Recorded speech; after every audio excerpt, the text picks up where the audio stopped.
Can reincarnation be proven?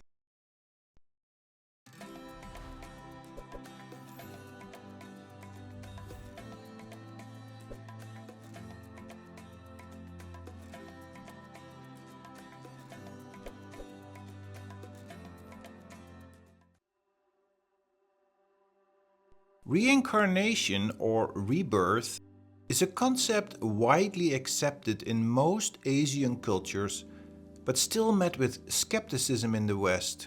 Interestingly, Christianity embraced reincarnation from the time of Christ until 325 AD, when Roman Emperor Constantine forcibly declared the concept invalid during the Council of Nicaea. This rejection was further reinforced during the Second Council of Constantinople in 553 AD, where the theory of reincarnation was anathemized. The concept of reincarnation might have disappeared entirely if not for the various underground Gnostic sects, sometimes even openly defying the Church. Among these sects were the Balkan Bogomils and the Albigenses from Catharist groups that thrived in southern France during the Middle Ages. Unfortunately, these sects were eventually crushed by the Church in the 13th century, reducing reincarnation to a matter of hearsay. Reincarnation is the belief that by understanding the consequences of one's actions, an individual gradually prepares for final liberation. The merging of the individual soul with God, or the Absolute. What reincarnates? The basic principle behind reincarnation is that the true essence of a human being is the self, or soul. Surrounding the soul are the causal body, the subtle or astral body, and finally the gross material body. The causal and subtle body contains the subtlest forms of I consciousness and the impressions of all our actions and thoughts from this and previous lives. Death involves the disintegration of the gross body, while the self, astral, and causal bodies leave the gross body and ascend to different spheres, what we call the afterlife, based on the deeds performed. In time, this subtle body re-enters a new body to continue its development. The purpose of reincarnation is to realize that we are not this impermanent body with this false sense of I consciousness, but a pure, divine soul, one with God. Can reincarnation be proven? Let's examine it from three perspectives: inferentially, historically, and scientifically. Inferential evidence of reincarnation. The sage Vivekananda offers a powerful argument for reincarnation. The difference in people's capacity to learn.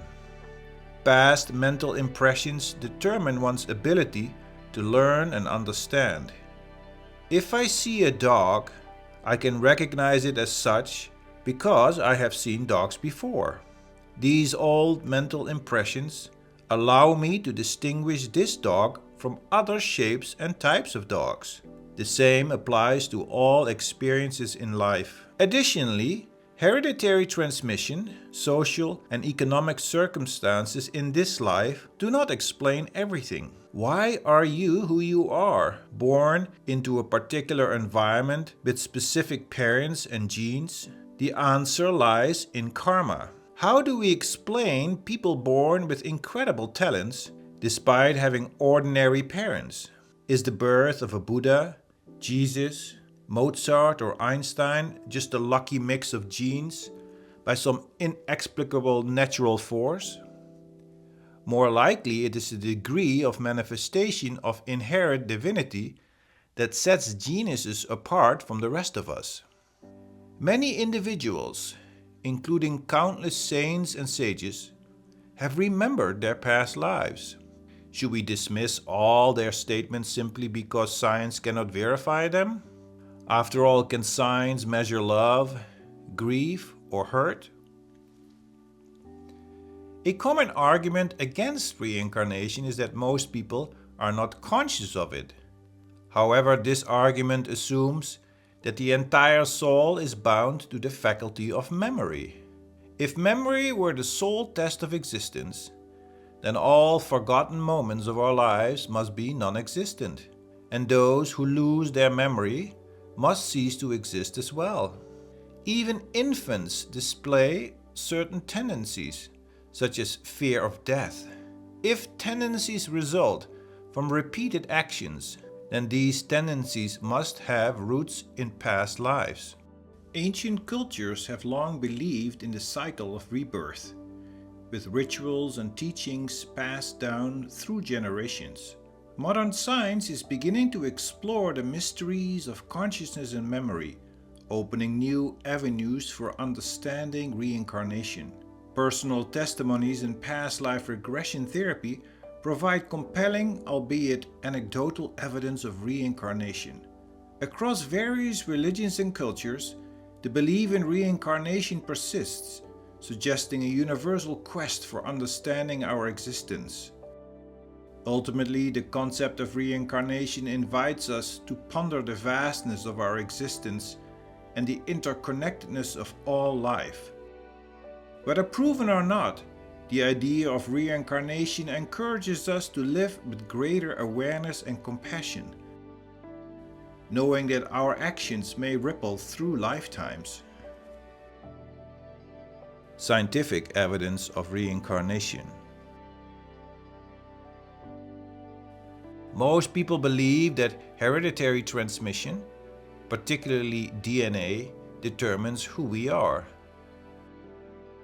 But consider a dead body. It still contains DNA, yet the body is lifeless. If mind, character, and life were mere byproducts of DNA, where do they go at the time of death? This suggests that something else governs the body, the mind, and character, namely the soul, which can enter and leave the body, just as a person can enter and leave a house. Psychology and psychiatry, to a large extent, rely on inference. One branch of this field is hypnosis, where therapists delve into the unconscious mind. Through hypnosis, it is possible to revive memories of past lives, a phenomenon known as regression. Freud himself acknowledged that 90% of the mind is unconscious, with much of it composed of impressions gathered in past lives. One famous example of regression is the case of Bridie Murphy. In 1952, Virginia Thye, the wife of a Colorado businessman, was hypnotized by Maury Bernstein. During her session, she detailed the life of an Irish woman named Bridie Murphy, who claimed to have been born in 1798 and died in 1864. She provided numerous details about life in 19th century Ireland. Bernstein recorded these sessions and published the story in 1956, leading many to see it as evidence of reincarnation. Another important study is of Dr. Ian Stevenson's 20 cases suggestive of reincarnation, which traces the claims of children who remember their past lives. A classical example in popular culture is the international bestseller Many Lives, Many Masters, where a prominent psychiatrist unexpectedly confronts the past lives of a young patient. Historical evidence of reincarnation. Early Christians, including the Essenes, with whom Jesus was reportedly associated, believed in reincarnation. This is evidenced by the Dead Sea Scrolls, discovered in 1947 by an Arabian shepherd. Reincarnation is also an accepted fact in both Hinduism and Buddhism. Quotes from famous figures on reincarnation. Henry Ford: I adopted the theory of reincarnation when I was 26. Genius is experience.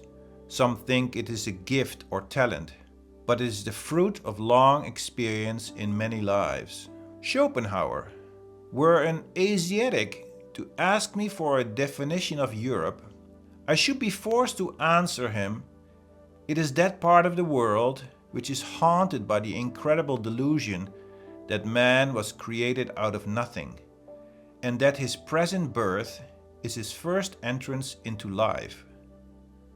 Emerson, the soul comes from without into the human body, as into a temporary abode, and it goes out of it anew. It passes into other habitations, for the soul is immortal. Walt Whitman, I know I am deathless. No doubt I have died myself 10,000 times before. I laugh at what you call dissolution, and I know the amplitude of time. Johann Wolfgang von Goethe, as long as you are not aware of the continual law of die and be again, you are merely a vague guest on a dark earth. Carl Jung, my life often seemed to me like a story that has no beginning and no end. I had the feeling that I was a historical fragment, an excerpt for which the preceding and succeeding text was missing. Henry David Thoreau, why should we be startled by death? Life is a constant putting off of the mortal coil, coat, cuticle, flesh and bones, all old clothes. Socrates, I am confident that there truly is such a thing as living again, that the living spring from the dead, and that the souls of the dead are in existence. Amazing discoveries have been made by Edgar Cayce, whose hypnotic findings regarding reincarnation have stunned the world. The Brihadaranyaka Upanishad also speaks of reincarnation. According as were his works and walks in another life, so he becomes.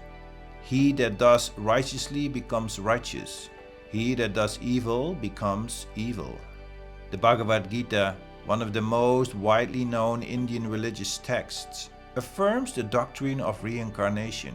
Worn-out garments are shed by the body. Worn-out bodies are shed by the dweller within the body. New bodies are donned by the dweller like garments. Conclusion: reincarnation is the journey of the spirit through multiple lifetimes on earth, shifting through various forms and experiences, sometimes as a man, sometimes as a woman, in wealth or poverty, until it reaches the level of perfection and enlightened consciousness. Imagine the soul as an actor playing different roles and donning various costumes in each life. Many Western thinkers have embraced and written about this concept, along with Giordano Bruno, Plotinus, Pythagoras, and Plato. This idea bridges science and spirituality, illustrating that the moral universe is governed by laws as exact as those of the physical world. Human suffering is not just the result of material misfortune, but stems from mistakes in behavior and thought. The disparities in our lives are not due to an arbitrary creator or random genetics, but are reflections of our actions and decisions in previous lives. All pain and limitations serve as a higher educational purpose, providing lessons in the ongoing journey towards wisdom and perfection. When you like this video, please like and subscribe to receive more great content.